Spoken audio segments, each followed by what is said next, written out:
Sharon, thank you for coming. My pleasure. We are delighted to have you in a humble studio. Thank you. And you are already 2 days in Israel now? Yes. Okay. Aren't you fed up with us? The food's pretty good. It looks good? The food is good. The people are lovely. I'm really enjoying it here. Because usually when someone comes to Israel, in the second days we already ask him, what do you think of us? What do you think of Israel? What do you think of the Jewish people? Well, you know, I've already married 2 Jews, so I'm doing pretty good so far. I understand that tomorrow is your 25th birthday. 39. 39. Yes. So happy I'm birthday like to Jack you. Benny. Happy birthday to you. Thank you. But sometimes I wonder, when you are surrounded by so many bodyguards and photographers and autograph snatchers and so on, what do you really see? You know, it does get a little bit tiring, all of the photographers and things. Sometimes you just want to say, could you please just leave me alone a little bit? Because I look at that Mediterranean and I think, you know, I would really like to go for a walk and put my feet in the water. And It's not possible, of course. well, sometimes I'd like a little bit more space, yeah.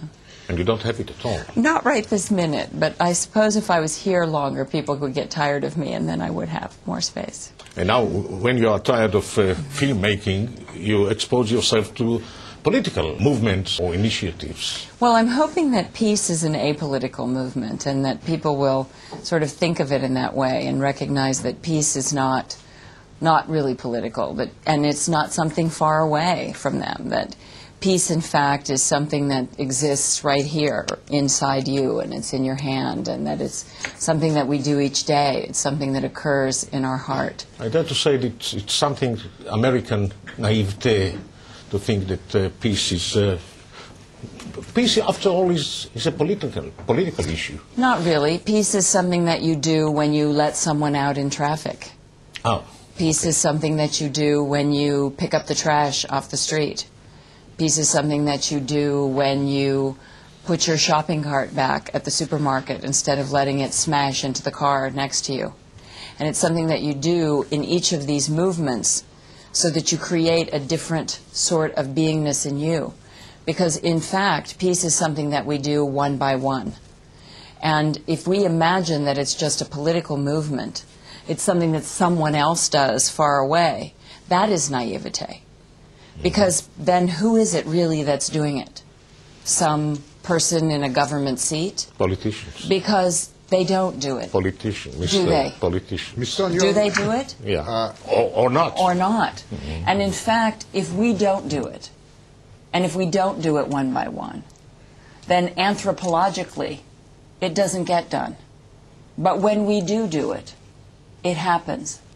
And that's how it's happened and how your country has done it each time it has done it.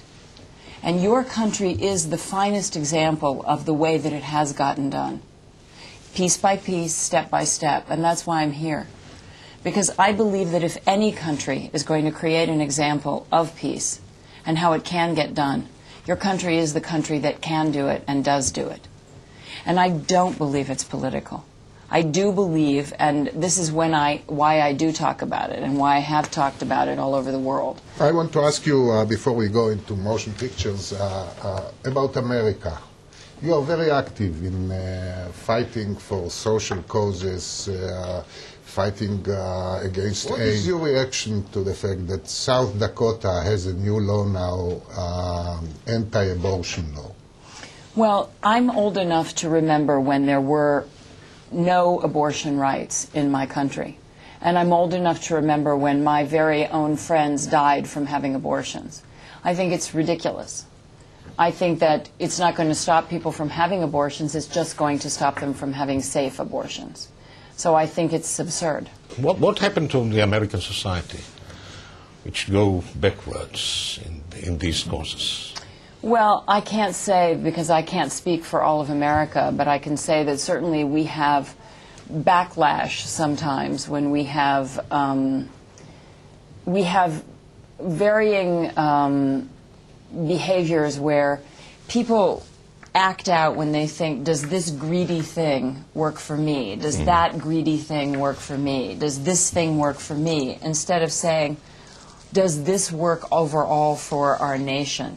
And then suddenly something will happen and they'll be in shock because, wow, that really doesn't work for me. And instead of saying, does this work for everybody? Is this the greatest good for the greatest number of people? People are becoming very myopic and panic-stricken about what works for me.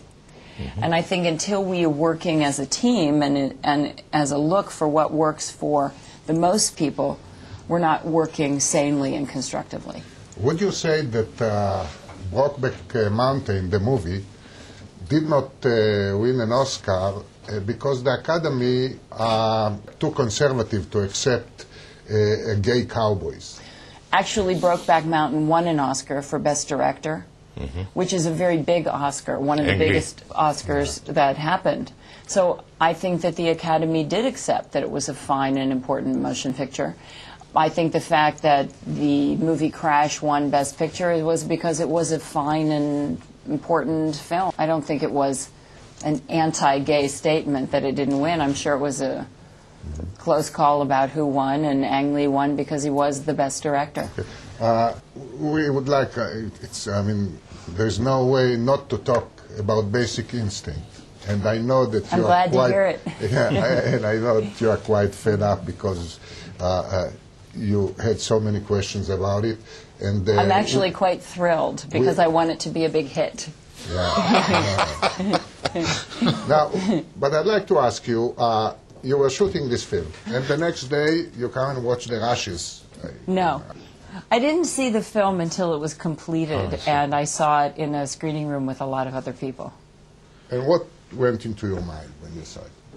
I thought that the director should have shown it to me separately and let me see what he had. Did you feel cheated or manipulated by the director? You're really fascinated by this, and it is 14 years ago. All the world, yes, but still. Oh, well, I thought that... We hadn't recovered yet. There was a following question. The question is how... Their fast forward and rewind and pause button is worn out on that remote control. Right. I think that, Jesus, let me think. This is a long time ago. I think that I thought that he had good material for the movie, and that it was appropriate for the movie that he had, but that it was inappropriate that he didn't show it to me separately. Necessary to complete the figure, the heroine, the Catherine. That he should have shown it to me separately. How does it comply? And have a private discussion with me about it. Your accord to it, perhaps you are bound by the contract, I don't know, but how does it comply with your feminine agenda? She's not a feminist, that's what she said. My feminine agenda? I don't have a feminine agenda. Okay. But I think that he should have shown it to me and let me have a discussion about it. Legally, I could have shut the movie down. Legally, I had a right not to have it be in the film. Obviously, legally, I had a choice.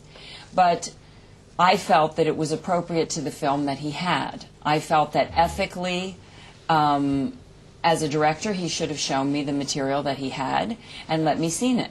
Because he manipulated me into it, telling me that my underwear were glowing and that you could see that I had underwear on, and he needed me to take them off and there would be a shadow and you wouldn't have seen it. I felt that he should have shown me what he had and let me make a mutual decision with him. Right. I thought that he was inappropriate in the way that he got it and that he was inappropriate in the way that he used it. But I do feel that it was right for the film. So ultimately I made a decision not to sue him and stop the release of the picture. And now the son of Basic Instinct is about to being screened. Well, I suppose we should call it the daughter of Basic Instinct if you want to have a feminine agenda. Thank you. Thank you. Thank you. 14 years later, this is how the scene will look in the next. You better get a new remote control. I'd like also to ask you, you know very well our boss, who is Arnold Milchan. I do know him. And we know very little about him. I mean, he's a mystery guy. He's owner of part owner of this channel, but we know very little about him. What is he doing in Hollywood? Is he a spy? I mean, a Mossad agent. What is he doing there? He's a really brilliant guy. He's a very interesting guy. He's a very fast-moving guy. And he's a very funny guy. Yeah? Yeah. You worked with him? No, I haven't worked with him, and let's ask him why not. Okay. Okay, we'll try to work for you on that. Okay, good. While negotiating our next contract, we'll do Okay, it. good. We'll negotiate one for me, too. Thank you very much Okay. indeed. But maybe before we finish, Yeah? maybe if you have to choose one of us, whom would Oh you my choose? God! Oh my God! Take him. Frankly, I think that you kind of go together. You're like a pair. You're like salt and pepper. Tweedledee and Tweedledum. I just don't see you as not a pair. You look like you're just hooked together. Thank you.